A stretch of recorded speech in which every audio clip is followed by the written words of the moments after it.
Hello, and the purpose of this video is to reconstruct a comment that I made recently at a meeting of the Marxist students in a town other than Karlstad, and the comment concerns the Kazakhstan revolution of 2021-2022, which is a current event at the time that this video is being uploaded.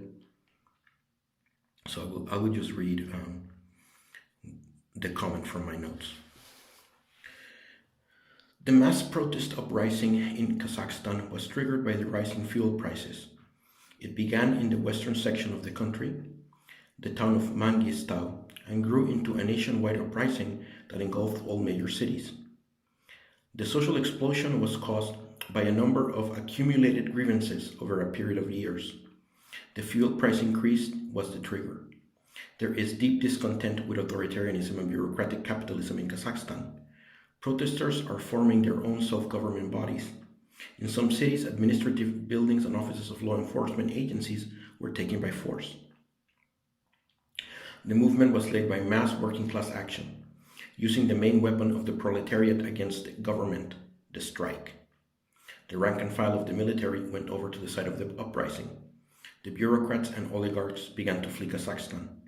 The problem is that while there was potential for a political revolution, there was no strong revolutionary party of the working class armed with a clear socialist program. This flaw prevented the rapid development of a social revolution. Again, similar to Hungary in 1956, the Tokayev-Nazarbayev regime has asked for military intervention from foreign powers. The Putin regime in Russia and the Collective Security Treaty Organization has deployed paratroop units to help crush the revolution. Unfortunately, all that had previously been taken over by protesters is now firmly in the hands of the state apparatus. In the absence of any clear revolutionary leadership, the overwhelming force of the Russian intervention has for now beaten back the protest movement. The airports and government buildings are back in the hands of the regime. Perhaps if the movement overcomes the shock, it will be radicalized and again surge forward. The strategy of the regime is to combine repression with economic concessions.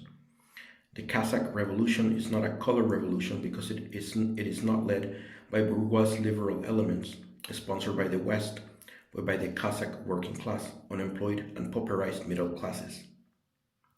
Efforts by liberal NGO elements to hijack the movement would be effectively countered if a Marxist revolutionary socialist leadership, based on the most advanced elements of the working class and youth, would instead seek to place the workers in power through the creation of a workers' counter-state that would dispute power from the Tokayev-Nazarbayev regime.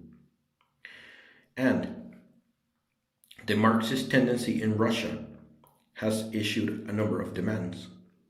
And the Marxist tendency in Russia are the dissident Marxists in Russia. They exist in Russia.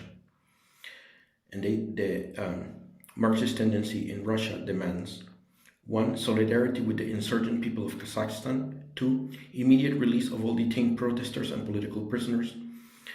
3. End the military intervention of the CSTO member states and Russian Federation. Stop the military intervention through mass protests.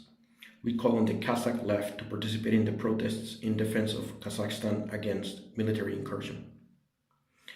Again, this whole episode looks a lot like Hungary in 1956, when the Hungarian Stalinists called on the Soviet Union to intervene to crush the revolution.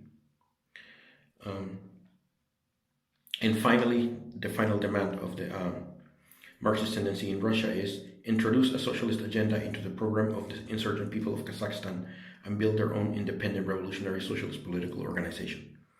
And in the description, I will post links to the statements made by the Marxist tendency in Russia about Kazakhstan. Thank you.